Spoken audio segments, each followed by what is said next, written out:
Hey guys, Fay-Wolfe of Diamond X Studios here, and welcome to another Top 20 fan ranking, where we're going to be taking a look at the top 20 songs of winter 2023 as ranked and reviewed by you guys in my audience. You may remember that I started this series last fall, where my life had gotten so utterly insane that I wasn't able to put together a traditional fall top 20 ranking, and so I asked you guys to help with it instead, allowing my supporters on Patreon to rank the top 20 songs of the season and write their own reviews of the songs, which I then read aloud. Naturally, I'm now back to the point where I'm able to make proper top 20 ranking videos again, but that video was really fun to make and it seemed to go over really well, so I've decided that I'm going to make it a consistent series. From now on, all of my traditional top 20 rankings will be accompanied by a fan ranking. Today, we'll be looking at the same songs I looked at in the top 20 ranking I made with Ethan a couple days ago, but now they're ordered based on the average of all of your opinions and featuring reviews submitted by all of you. If you'd like to submit your own reviews for this series going forward, then you can do that by pledging just $2 per video to Diamond X Studios on Patreon, though I'll go into more detail about that later. For now, let's take a look at what you guys thought of the top 20 songs of winter 2023. Starting with...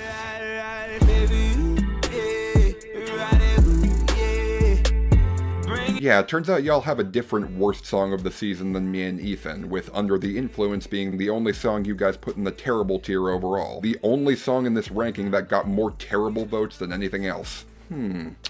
Wonder why that might be. Fuck Chris Brown. Fuck Chris Brown. Fuck Chris Brown. Chris Brown can fuck off. I hope Chris Brown gets a UTI. Yeah, it's a sucky song by a sucky human being, but who honestly cares at this point? How are we giving Chris Brown another hit in the year of 2023? Especially a song that's as boring as this. Boring, lazy, and goes on for too long. So, honestly, much better than most other Chris Brown songs. So boring. You're being boring. Stop being so boring. I mean, what can even be said at this point? His career will never stall despite a complete inability to sing, numerous continuous infractions with the law, and a complete disinterest in his chosen profession. At some point, you just have to accept him as a constant every bit as welcome and expected as when your old cat or dog shits on the floor instead of outside, placing it in the bad tier only because he's delivered much worse than this. When in the hell did Chris Brown's voice get so slurry? Whether it's him or the vocal production, this is the worst I've ever heard him sound. And make you cry like a baby? Friggin' really? I can totally get into a smooth R&B jam once in a while, even if it is by a piece of shit.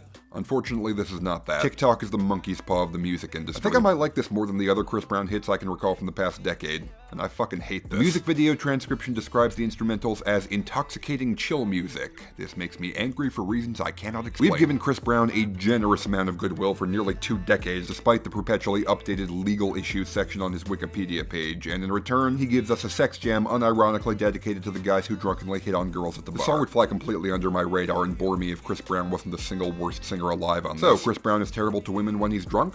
I don't think I needed to listen to this song to be able to deduce that. I would not go anywhere near Chris Brown if he was under the influence of anything. This is the best Chris Brown song I've ever heard. The tense yet relaxed production is great, the lyrics are really strong, and Chris Brown turns his cheese grater vocals to be both listenable and emotive for possibly the first time ever. I would feel bad about loving this song, but it's not like constantly bashing Chris Brown has done anything to his career anyways. This production is so good. Imagine what an artist who isn't the human version of a wet towel could do with it. It would be mediocre, but he deserves nothing. Could have my Gucci on. And coming in at the runner-up from the bottom, we have Ethan and my pick for the worst song of the season, which y'all don't seem to hate as much as we do, with the majority finding it to be mid-level bad and a decent portion of you finding it to be tolerable overall. Notably though, it is literally the only song in the whole ranking that not one person gave a perfect score to, and that makes me very glad. Meghan Trainor started her career making mom music, and as she became a mom, that has been amped up to 100. TikTok giveth and TikTok taketh away. It's not as bad as people make it out to be, just a decent doo-wop track. It really says a lot that she actually sang the words "even with nothing on, she bet she made you look." It really sounds like she doesn't like how she looks, or at least thinks whoever she's singing to thinks she's ugly.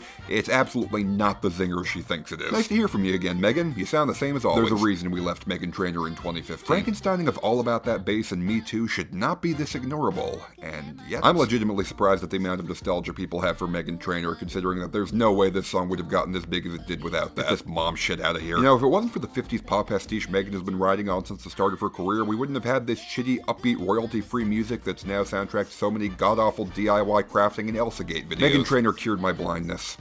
I want it back. What did we do to deserve a Meghan Trainor hit song in 2023? This sounds like an Old Navy Christmas commercial. Prevalence on TikTok, the obnoxious product placement, the general sense of phoniness, the instrumentation dropping for the chorus, the return of bad mid-2010s trend. This is just soccer mom fancy-like, isn't it? I despise all about that bass. Lips are moving, drives me up the wall. Dear future husband makes me want to smash my head into said wall. This song does none of these. I have gone soft.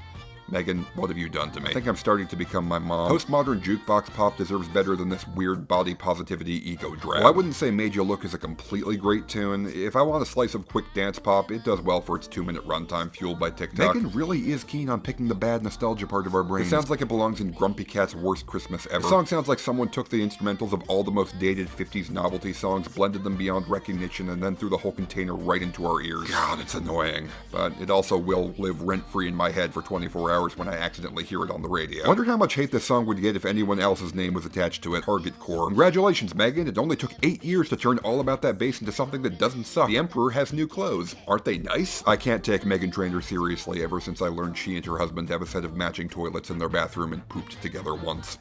I'm good, yeah, I'm feeling alright, baby, I'ma have the... Easily one of the most polarizing hits in recent memory, with most hating it, most of the remainder finding it fine, and a small but noteworthy minority seeming to actually love it. Personally, I can see all sides of that argument, and based on your comments, so can you.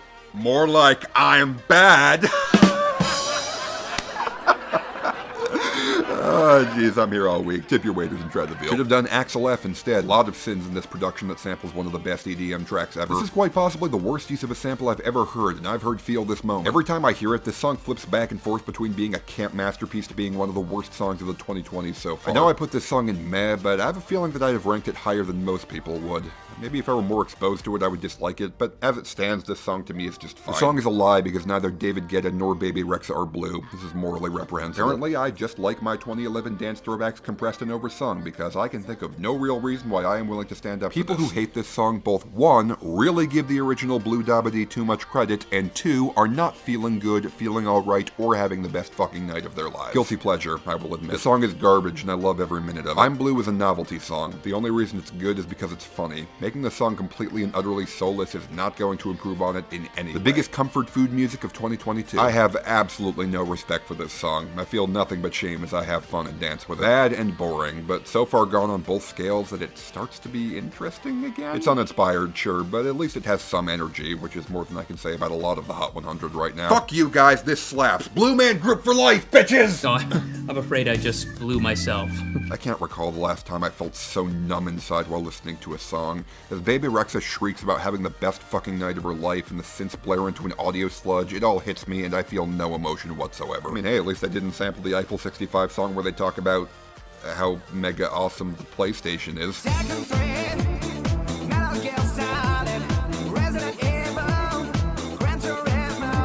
In a point so far where I need to have a fun distraction in the massive stress of this modern age, this fills that role, even if it is rooted in blatant nostalgia. I was trying to think of an Avatar 2 joke for this song, but it didn't put in effort, and so it doesn't deserve any back. I hate that they put Blue in the title as if we wouldn't pick up on the most obvious sample of all time. I'm good, yeah, I'm feeling alright is what people usually say right before they throw up.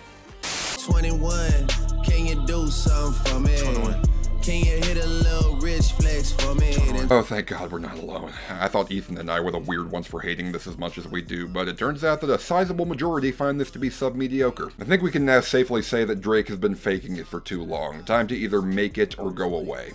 I'm just so tired. If asking 21 to do something means saving the song, then yes, he can do something for you. Really forgettable and boring track. Put all your money on 21 Savage. He's not going anywhere. Keep trying, Drake. One day you'll be able to push the square into the triangle-shaped hole. The first half of the song is like Drake going, 21, I choose you! And of course, that's the only half of the song I could care about. Gimmicky in concept, soulless in practice. 21 minus 21 equals 0. I gave Jimmy Cooks a pass because I like the sample. This doesn't even have that. Just gross. I always think I could be a music critic, but then I realized I'd have to listen to more new Drake songs, and one every few months is already too much. I fed Drake with 21 Savage into an AI, and this is what it spat out. Drake delegating all the hard work to 21 Savage seems pretty on brand. I want what Drake and 21 have. I like to imagine they were holding hands in the studio. This is now 2014, and I am in a no-flex zone. It's kind of impressive how there are 3 or so distinct parts to this song, and none of them are interesting. Someone tell Drake that not every song needs a beat switch. Christ, 21, get as far away from Drake as possible. Why do they keep working together? Absolute comedy gold watching the most successful artist of all time cling to his gangster bestie as a desperate attempt to stay relevant. If Sicko Mode is Chanel, then this is Walmart.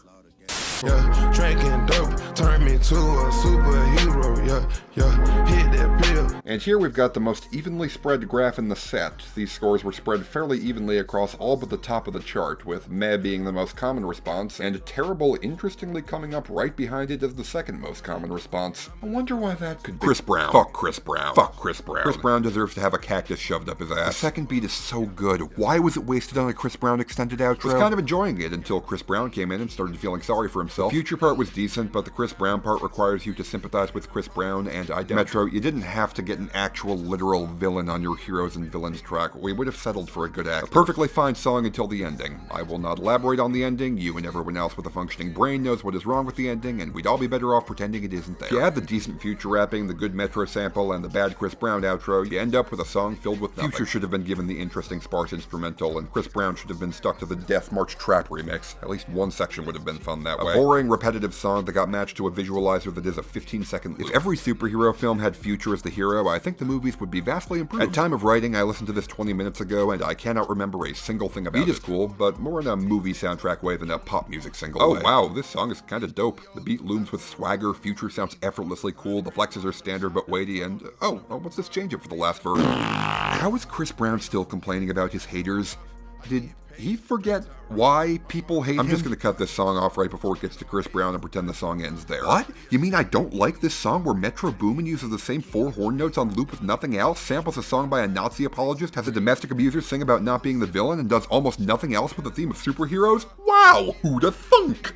Lucky girl, she got married to a boy like you. Okay, I lied about I'm Good. This is the most polarizing pop song in recent memory. People either love this one or hate it. Or at least that's what my impression was. In actuality, it seems that Terrible and Excellent were actually by far the least common rankings this song got. Its scores were actually pretty middling overall. Fascinating. I am disappointed that this is the first #1 song made by trans people. It's going to be one of the songs I listen to on Halloween and only on Halloween. I'm sure there's a good song in this premise somewhere, but it seems neither Smith nor Petrus were willing to look deeper into the material to find it. I just like this song. Feels a little undercooked, but I'm fine with that. As someone who's only recently realized she's trans, it's extremely validating for me to see another trans woman go to #1. Unfortunately, the song itself is kind of shit. The song seems really interesting in concept, but it does not stick the landing at all. I always love the over-the-top pageantry of this. I think that Sam Smith's role as the nefarious narrator works so well in the context of the song. It makes it feel like you're watching a very melodramatic soap opera in the best way. It's high time we banded together to make Ponyboy TikTok viral so that sex can finally be legal again. As a trans woman, this song feels like a complete insult to me, from the extremely annoying chorus to the melodramatic beat, and of course the song trying to do what Montero did without going too in-depth that it becomes inherently sexual, but also is too sexual to be something you could play around your parents. Take what made the hyperpop genre stand out in its own chaotic world and bastardize it to a mainstream audience, the worst chemistry in a pop song since the remix of I Hope, and add a dash of bad queer stereotypes, and you have a recipe for what is, at the moment, the worst #1 hit single of the decade. I love this song on principle. We finally have a pussy poppin' anthem for the stay-at-home gays.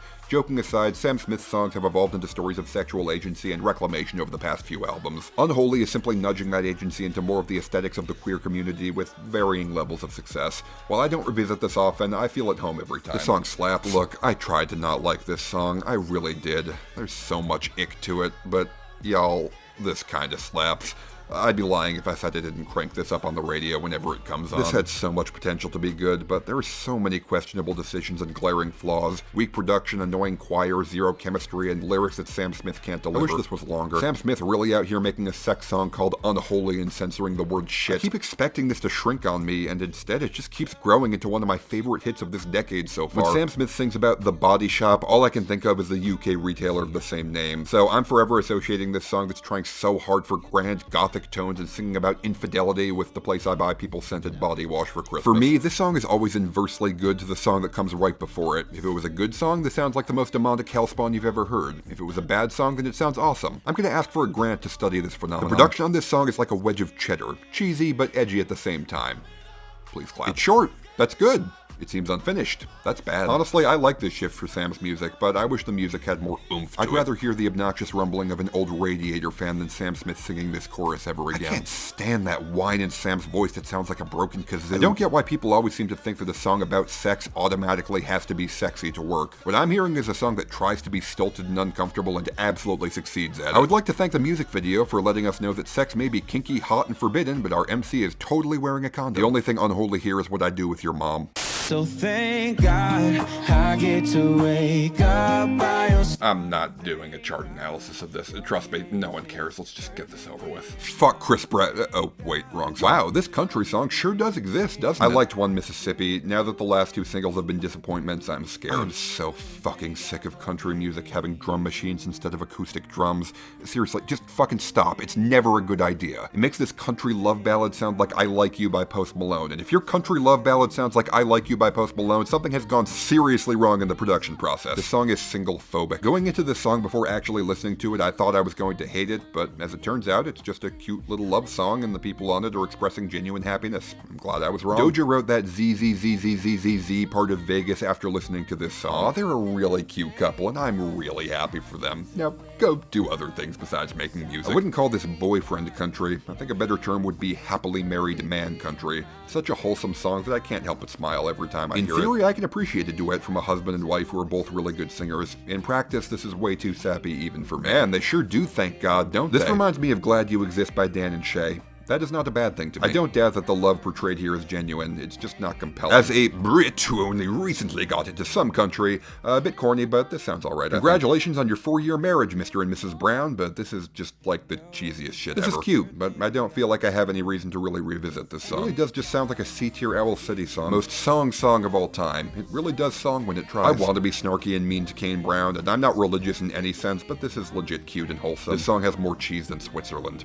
Poppin' shit, you would think I went to school for chiropractic. Yeah, fairly fitting that this song wound up dead smack in the middle of the rating scale with almost a perfect 2.5 out of 5. Y'all certainly seem to have some interesting takes on why that is. I really like Glorilla's deeper, more gravelly voice. She sounds really unique among our new crop of female rappers. Long-ass weave it be tickling my ass crack is one of Cardi B's funniest lines, hands down. I may like the piano, but this is not a good use of it in my opinion. Cardi carried this song hard. I'm surprised she didn't seek a chiropractor right after. I don't understand why Glorilla is so popular. She sounds offbeat, but isn't always offbeat, so I don't think she's trying to be offbeat. The lyrics aren't anything special either. FNF better. FNF trial version. I'm rooting for Glorilla. She's not totally polished yet, but I do dig her attitude on both this and FNF. The cosign from Cardi is promising, and I hope she continues to get bigger and better from here. I like Cardi B here more than Glorilla. I forgot Cardi B existed, to be totally honest. I feel like she popped back up on the charts not because it's popular, but because you have to keep her gears in check and all warmed up so when she's needed, she'll be back on top of her game. About time Crunk makes a comeback. As popular music gets dimmer and dimmer, it's nice to hear artists sounding like they're having a lot of fun. I like some of the more intense hip-hop that we've been getting over the last couple of years, like Back in Blood, Unapologetic, and this. Glorilla is definitely worth keeping around, and it's a really good sign that with a more famous feature, it still sounds like it's her song. I'd like to mention that this was produced by a guy named Macaroni Tony. It opens with the line, "His name is Cheese." Well, I guess Glorilla and Cardi B finally answered the age-old question, if tomorrow is so good, why isn't there a Tomorrow 2? Well, if Tomorrow 2 is so good, then why isn't there a Tomorrow 2 too?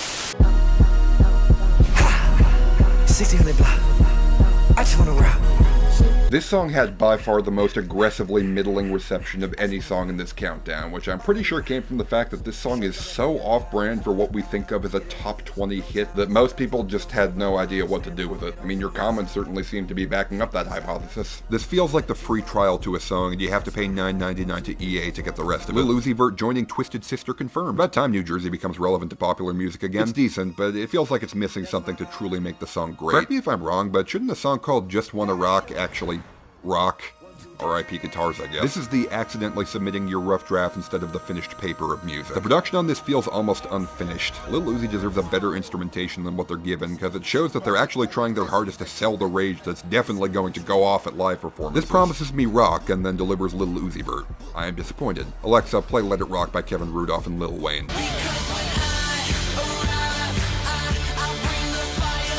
Lil Uzi Vert almost makes one of the best club songs of 2023, but forgot to finish the song or added rock. My brain read this as Jingle Bell Rock by Lil Uzi Vert at first. Thankfully that doesn't exist.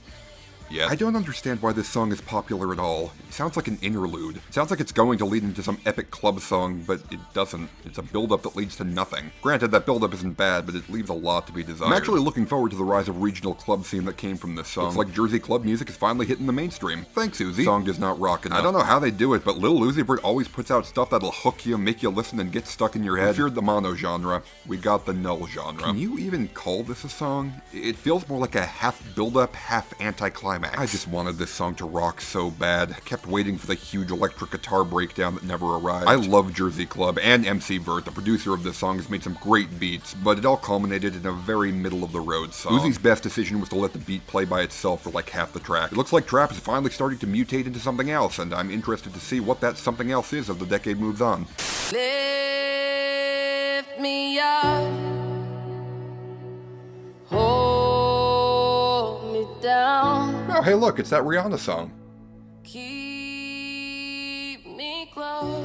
Obvious Oscar bait. As I'm writing this, I have yet to watch Wakanda Forever, so I'm unsure if watching the movie might move this up to a 5, but damn, it's close even without needing to. Not only is Rihanna's voice very powerful, she's also not overpowering, as the instruments really bring this up for me. Have I mentioned I'm a sucker for most piano ballads? Kinda like the 2022 version of See You Again. I know what I said. What I mean is a funeral song for a movie based around an actor's death. I wish this wasn't the grand return of Rihanna, but the song itself is still a nice listen. This and We Don't Talk About Bruno have more in common than you think. Movie cuts that kill in the context of their films, but don't quite hit outside of that. Also, Bruno Mars isn't in either. I guess Rihanna has a decent voice as always, but this song is so impossibly vague that any emotional resonance is lost. If this is what we can expect from Rihanna moving forward, I think we can afford to wait another 5 years until her next release. God, I forgot how beautiful Rihanna's voice was. Am I the only one who thinks this sounds like Christian music? Because it sure as hell sounds like a song I'd hear on a Christian radio channel. With the movie, this song kills. This could have easily been much better, but to be fair, it also could have easily been much worse. This song is a beautiful example of minimalism. There's not much going on here, but it doesn't need much to really hit you with the weight of what it represents. I get that it was a tribute to Chadwick, but all that hype, all that anticipation, and it's just alright.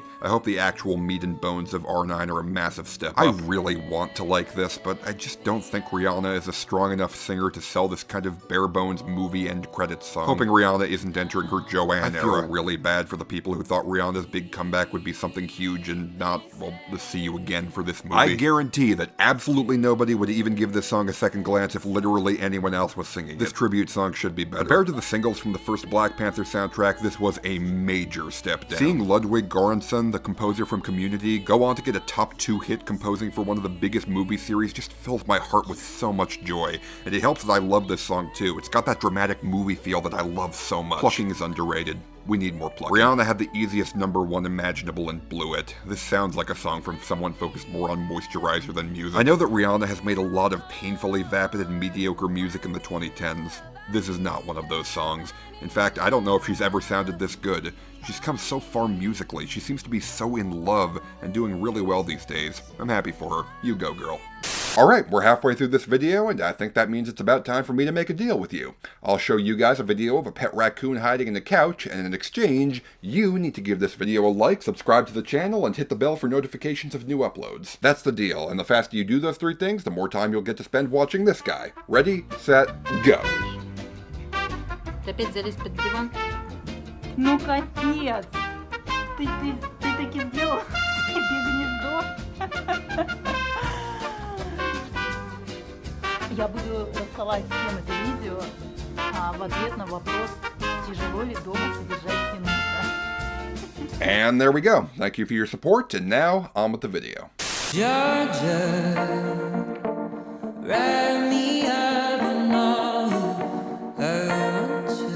And here we get to the good stuff. This is just a song that everyone seems to like having around. It just puts smiles on faces. Frankly, it had more perfect scores than I was anticipating. So yeah, good taste, y'all. I'm honestly astounded this isn't a cover of a forgotten 60s soul song, because this does not sound like a song from the current year. Everything from the very organic and retro sound to Steven Sanchez's singing to the vocal melody seems like it's existed for decades. Like, how has no one come up with a song this good until now? Absolutely wonderful song, and I can't wait to hear more of his stuff. Nice throwback to the 60s. Too bad it doesn't do anything unique, so it just makes me want to listen to some classics instead. I love everything about the production. The guitar, the understated organic production, the throwback 60s feel, and the harmony. Glad this is becoming big, since there is nothing on the charts like nostalgia bait. Pure and simple nostalgia bait. I may hate this song more than any other on the list. Yes, even the ones I ranked below it, but hey, at least it's competent nostalgia bait. I want to shove this song into the face of every music boomer who thinks Gen Z can't make good music. This absolutely does not feel like a song that came out in 2022, but that's for the best. This is such a cute pre-Beatles pop pop tune that was due for a comeback. I can't wait to hear this song in every wedding 10 years from now. I really hope this doesn't become Heat Waves 2.0. I can handle it right now, but I feel like this is gonna get old really quickly, so I hope it just stays around the bottom of the top 20 for a little bit. Sounds like a Paul Anka record from the early 60s. It's sweet. This hasn't quite reached a place where I can call it magical, but this is my first listen, and it's already starting to creep up there for me. Aw, that's adorable. I adore this record. The gentle sway the guitar holds over you, it does so much with so little, and the subtle drum work is a nice touch. MB Hall's inclusion only enhances it further, plus I dance around the kitchen with my fiance to the song whenever I cook for us. You know nostalgia baiting has gone too far when we've reached the 50s doo-wop stage of the trend. See Megan Thee Trainer? This is how you recapture old school vibes. Hold on to your butts. We've made it through the Olivia Rodrigo angry schoolgirl phase and are headed straight into 1950s prom core. Makes me wish Lover wasn't caught between years because it's a less good Lover. Honestly, the 60s adult core sound of this works really better than it has any right to. I don't think we all needed a second Because I Loved You, the Postman song in 2023. This isn't nostalgia, this is pain. Sounds like it was deliberately made for a prom dance scene. This song features the use of panning to replicate the feeling of a live stage using stereo effects, which is by far the most boring way you could use panning. I actually talked with Stevie Boy, and he told me the song was created on a bet to make the least song a song could be. Needless to say, he's now the proud owner of 3 mansions and 2 yachts. Imagine my surprise when I saw this wasn't for the Elvis movie. It was just two lovers sitting in the car, listening to Blonde, falling for each other.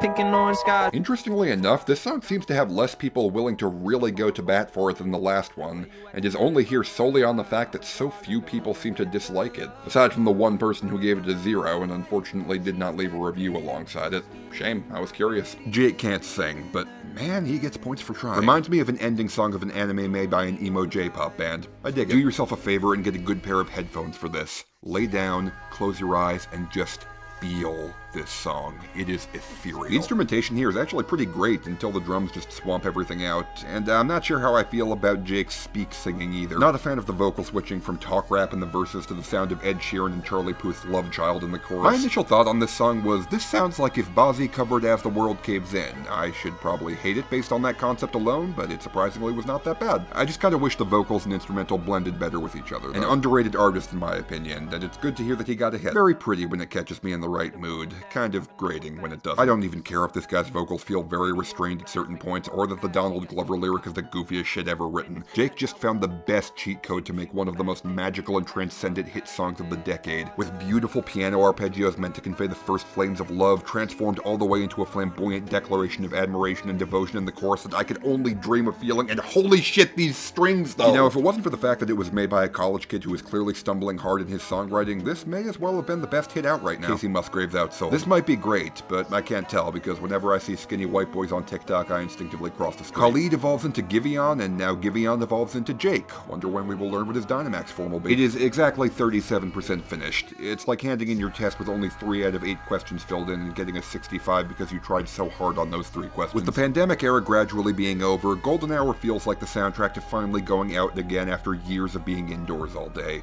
It's like that feeling you get when you touch grass for the first time. This song is going to be in so many future movies set in the 2020s, mark my words. For as kind of dorky as the verses are, I'm just really happy a song with this pretty a chorus is actually becoming a hit. It feels like it's trying to be bigger than it is. I want someone to sing about me this way. Does this count as chamber pop? It's not often you hear such orchestration in a hit song these days. The violins and piano each sound so beautiful, and while they each get their time to shine on their own, when they come together into the chorus, it feels so wonderful, powerful, and uplifting. This song genuinely feels like a bright sunny day in an open flowered field, spent with the love of your life, tears welling in your eyes as you turn and see the most beautiful person you've ever seen looking at you in the same way. A moment so magical that only music could even come close to capturing it. I absolutely love it. This song is cute. I want to pinch its cheeks and give it head pats. I don't wanna know if you're playing me, keep it on the low. Okay, this is probably the biggest surprise of the ranking for me. I honestly expected this to pay a pretty heavy, obvious interpolation tax among my audience, but no. Turns out that most people really like the way this turned out. I mean, yeah, can't blame you. A solid song is a solid song, regardless of how it got that way. One of Abel's best performances in recent memory, and beautiful production from Metro. Definitely one of the best of this crop of extremely derivative sample songs. The beat, the singing, and The Weeknd is actually believable singing about how he doesn't want to know if his girl is actually cheating or not. The way he sings it makes it sound like he'd be devastated by either scenario because no matter what, someone here lied. And I relate hard to hating being lied. Wow, we sure do have a thing for sampling mid-tier songs from the 2000s. I for one am all for it. The Weeknd is better than Mario Winans. The Metro Boomin production makes the song distinct from the original. Then add on top of that the Weeknd in top form and an excellent feature from 21 Savage, who is having a star-making year. 2022 in a nutshell. A straight-up cover of a nearly 20-year-old song most people would immediately recognize, a moody trap beat. 21 is there. Just not a 21 Savage fan at all. Any song he's on is just dragged to a halt by his total lack of energy. I'm starting to see this less as its own original song and more of an updated version of I Don't Wanna Know.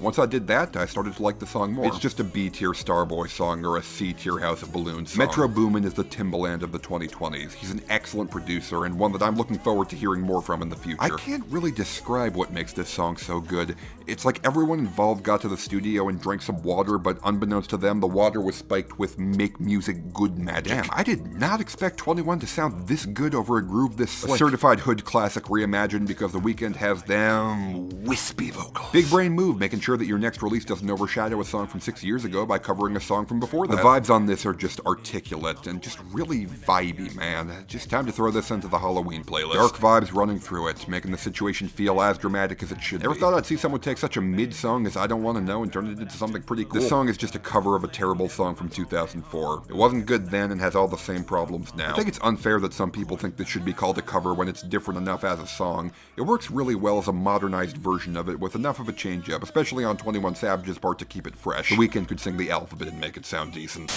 Like a runaway southbound train, like an Arizona desert.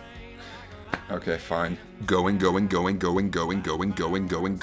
of Luke Combs' best songs for sure. This one hits right in the field. Luke Combs does what Luke Combs does. More at 11. Does this song remind anyone else of Good Riddance Time of Your Life by Green Day?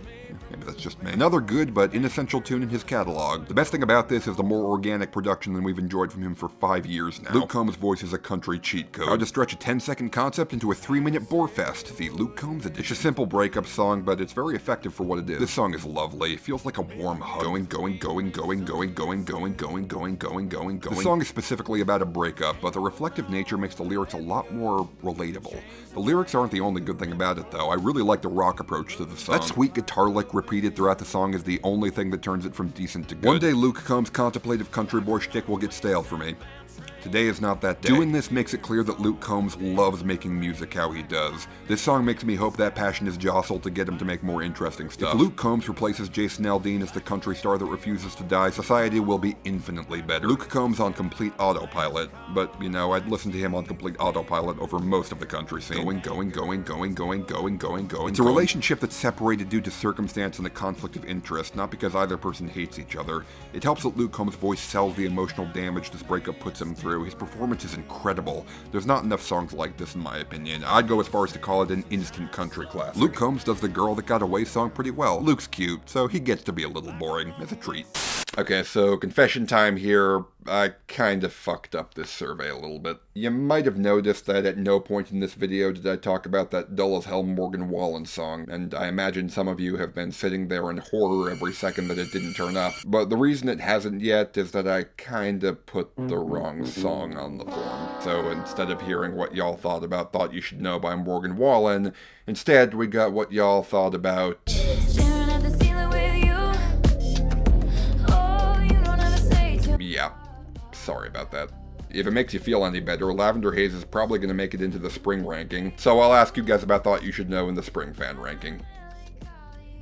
God, I'm bad at my job. This is the best on Midnights. I almost wish it wasn't the opener because it gave such high expectations for the album that only some songs met. Best song on the album. Fantastic production. This and Made You Look are elemental opposites. I hate the 50s. Please stop looking at me. So true, sis. Even though I like this one, I just don't have much use for it outside of the context of the album. Vibes. Never thought I'd say that about a Taylor Swift song. This is a good song and all, but I feel like something's missing here and I'm not sure what. I think he knows Walk so that Lavender Haze could run. The bass on this song is so encapsulating. It grabs your attention and makes you pay attention to what Taylor is saying, and what she's saying is great. She doesn't care what the media's idea of a woman is. She's gonna be what she wants. It's an amazing sounding song with an amazing sounding message. This song could be about weed. If there was one song I'd use to explain the appeal of Midnights, it's this. It's a song that seems like a reasonably solid at first, but when you listen to the song somewhere in the night, you'll know just how well this fits into the surroundings you're in. The way Taylor sings the word haze on the chorus is an early frontrunner for the best 2 seconds of pop music in 2023. Taylor Swift is overrated, said the man who knows all the words to All Too Well, 10-minute version, Taylor's version from the Vault Lyrics video, pre-order bonus, YouTube Premium Edition, live uncensored featuring Snoop Dogg. There's too little going on in the instrumental. The drum machine sounds muffly and cheap in the most subtly irritating way possible. I like how the album starts off with Taylor saying, "Meet me at midnight." Taylor hearing a phrase from the 1950s and applying it to her circumstances is incredible.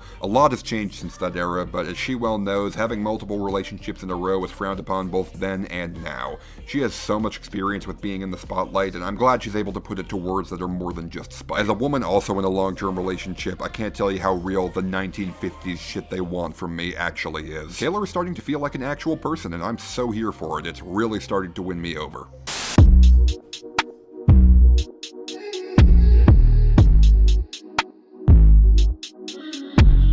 Okay, forget what I said before. This was the biggest surprise of the video. I have no idea how the hell this got so high. I can barely remember anything about this song off the top of my head, and yet y'all apparently love it enough to put it in the top 5? Is it just because it's a SZA song? I mean, that's not a bad reason, but really? Honestly, by 2035, I wouldn't be surprised if SZA ascends to a Beyoncé status among pop music fans. This song isn't great, though, if I'm being honest. The production is a bit too bare. It's very comfortable, much like your favorite shirt, and doesn't feel like it goes on for longer than it needs to. The bass on this song fits in pretty well on the mix, but it doesn't fit with the atmosphere. The beat sounds great, and SZA just kinda SZAs all over the track, so of course it's gonna be good. Not sure how I feel about the song itself, but SZA has such a beautiful, evocative voice. The bass is too wonky. Sure is the equivalent of the woman dragging me through a city tourist Instagram meme. Only SZA could pull that off without making it annoying as crap. I listened to this only one time, thought, huh, that's pretty good, and moved on. I'm not saying I have that impression of SZA too much, I'm just saying there's been more than a few times that's been the case. SZA is the gift that keeps on giving. Wow, this SZA song is perfectly fine, isn't it? I can see why her current album was so anticipated. It seems well worth the wait. This song existed as a TikTok dance meme for almost 2 years before it officially got released, and if that isn't an entire thesis paper on why music labels have outlived their purpose, I don't know what is.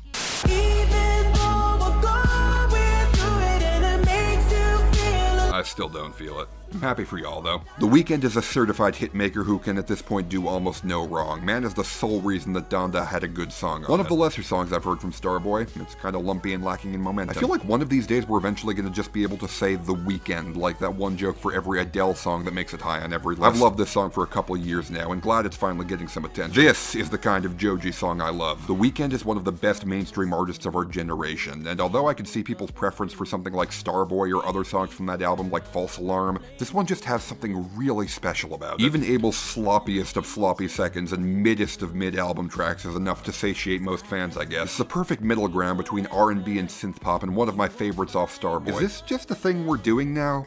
First this, then Bloody Mary.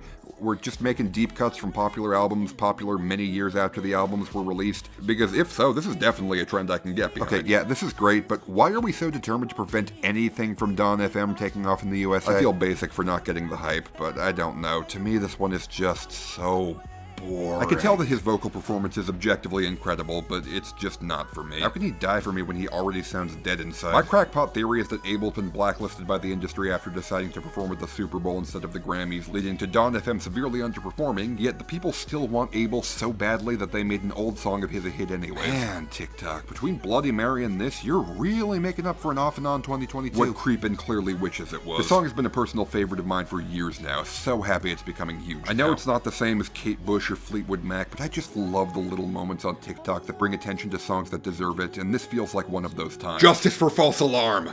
Okay, before we get to our top 3, I'd like to very quickly remind you guys that you can take part in the next episode of this series by pledging just $2 per video to Diamond Axe Studios on Patreon. I make it my goal to read aloud at least one review from every single person who submitted to this series, which means that if you're interested in talking about pop music, then this is an absolutely great place to start. And again, that's a $2 pledge. That's literally just 8 quarters orders every time I upload. And even beyond that, you can get tons of other rewards for your pledges, including voting about what I talk about next, access to a community of awesome people on my Discord server, early access to my videos before they premiere, and direct contribution to my videos through my Grab Bag Reviews series, this series, and several other community-driven projects I have in the works. More information can be found in the link in this video's description. And now, let's wrap this up.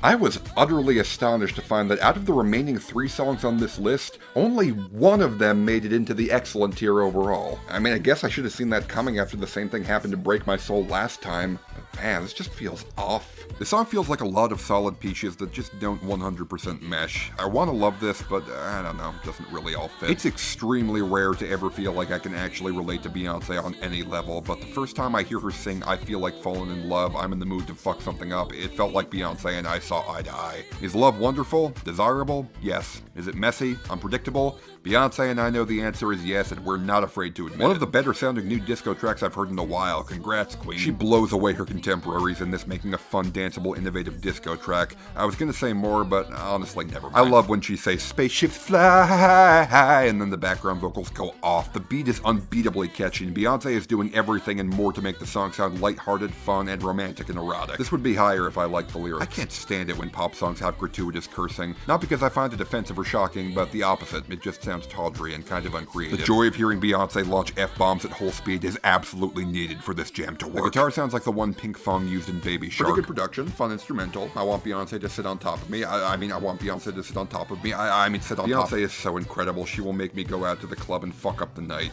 Like, she is not saying she's gonna fuck up the night. She's saying we're gonna fuck up the night. If Beyonce asks you to do something, you do it, goddammit. Just remember to watch your drinks and stay safe. Beyonce managed to turn me into a confident black woman ready to march into the city with pride, despite actually being an 18-year-old virgin white boy. That falsetto chorus takes the song from good to, oh my god, why are you like this? Literally everything about this song is at least great. The wonderful instrumentation, Beyonce herself, and those subtle ad-libs that kind of make me chuckle a bit. It is hilarious to me that this has passed Break My Soul in Spotify streams by a wide margin, and honestly, deserved. Don't stop till you get enough for a new generation. I should be sick of this new disco sound. It's been done to death. I can think of 10 songs this one sounds like, but man, something about Beyonce's vocals make it feel so fresh. Beyonce is an overdog in music discussion, and that's not really fun to root for, so I'll have to sate my thirst for harmless and meaningless conflict by saying, holy shit, this is so much better than Break My Soul, it's not even funny. Like, did you hear the bridge? Listen to it again. It's levitating with less showy production, and in a way that makes it even better. Beyonce gets the full spotlight, and of course she absolutely delivers. I see you driving around town with the girl I love, and I'm like, cuff you. If I can't have you, no one should have mine.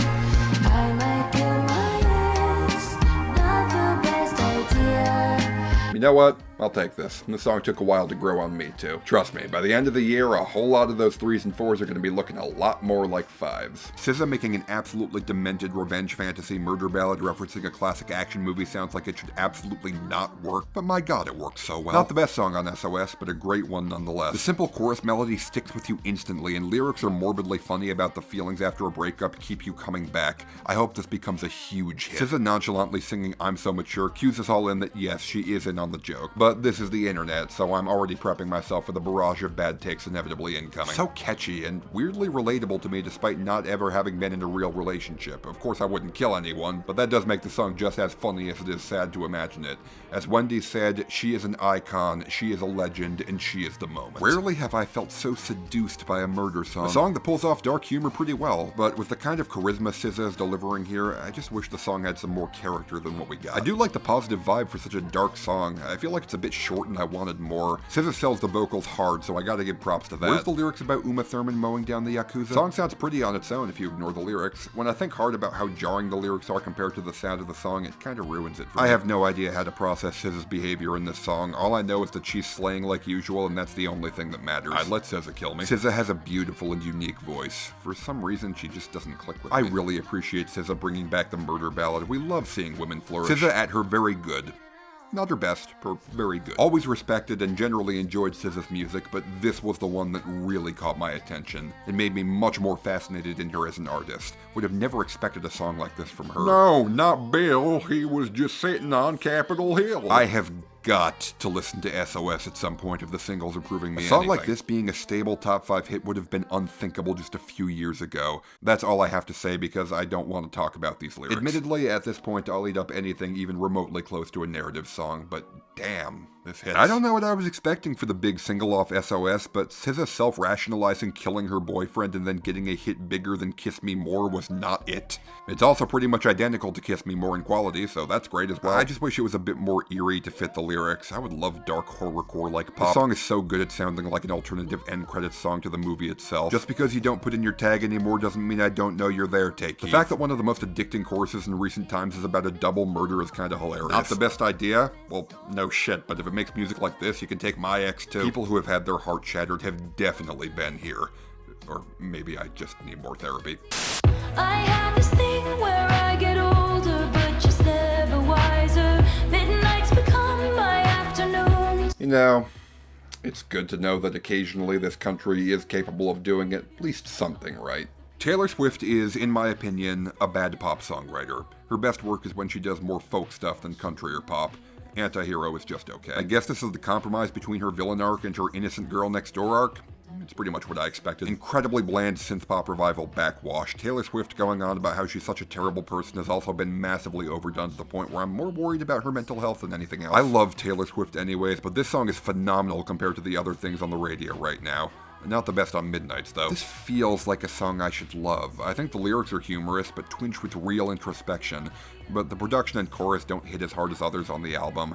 I'm a Sexy Baby pushes it up one rank. I've never been a big fan of Taylor, but when she takes a step back and eases her foot off the gas pedal, she is capable of producing excellent music. Does anyone else love how the vocal melody in the back half of the chorus just keeps spiraling down, especially when it hits the rooting for the anti-hero bit? Such an oddly satisfying moment. That covert narcissism line sounds like she's writing lyrics using a thesaurus, but to her credit, damn, she knows how to use a thesaurus. It gets better every time I hear it. There's always something extra I notice about the production or the lyrics each time it plays on the radio. Midnights felt like the culmination of everything Taylor Swift had done on 1989, Reputation, and Lover. I can go through that album and point to all my favorites and say, that reminds me of that song. There is one exception though, and that is this song. When I heard it for the first time, I was floored. Not just because it's an amazing song, it was how upfront and blunt it was with its lyrics, but also how calm and composed it was with that delivery. Taylor is known for this sort of thing, but on a pop lead single in this time, that felt like a momentous shift for me. Did you hear my covert narcissism I disguised as altruism like some kind of congressman? Finally, relatable content from Taylor Swift. She's not literally calling babies sexy, you weirdos. Bold early prediction, this is going to be known as Taylor Swift's signature song for years to come. Along with arguably being on its way to being her most popular song, it is also the Taylor Swiftiest. Taylor Swift is this special kind of anti-hero where you're not sure if she's finally owning up to her mistakes or simply pretending just to troll everybody. I love everything about this as a fellow self-loathing human. After Folklore and Evermore, this feels like a step back for Taylor. I loved Blank Space, but you could always tell Taylor held it at a distance and made it very hyperbolic. Anti-Hero is raw and unapologetic in revealing her anxieties and flaws. This song sounds downright horrible. However, I can at least respect it for being experimental. Taylor Swift releasing 8 different remixes of this song specifically to prevent Drake from getting yet another undeserved #1 debut was one of the finest moments of 2022 chart watching. No, Taylor, you're not the problem. Jack Antonoff, on the other hand, I don't think I've related to T Swift more as a person before. Not the presence of the superstar, but the person. She should do that more often. Oh look, it's me, a basic bitch and being called out in a Taylor Swift song. Why, yes, Taylor, it is exhausting rooting for the anti-hero. Fortunately, for most of the time, you make it worth it. It must be exhausting, always rooting for the anti-hero. And with that, we've reached the end of the video. Thank you guys so much for watching. Please do me a favor and write a comment or two below discussing what you thought about this video, the music we talked about in it, or literally anything else. Interaction is hugely important to YouTube's algorithm, and so along with liking, subscribing, and joining my Patreon, comments are some of the best appreciation you can show if you enjoy what we do here. And once again, you can take part in my next fan ranking for a pledge of just $2 per video. Thank you so much for watching and participating, and until next time, take care of yourselves.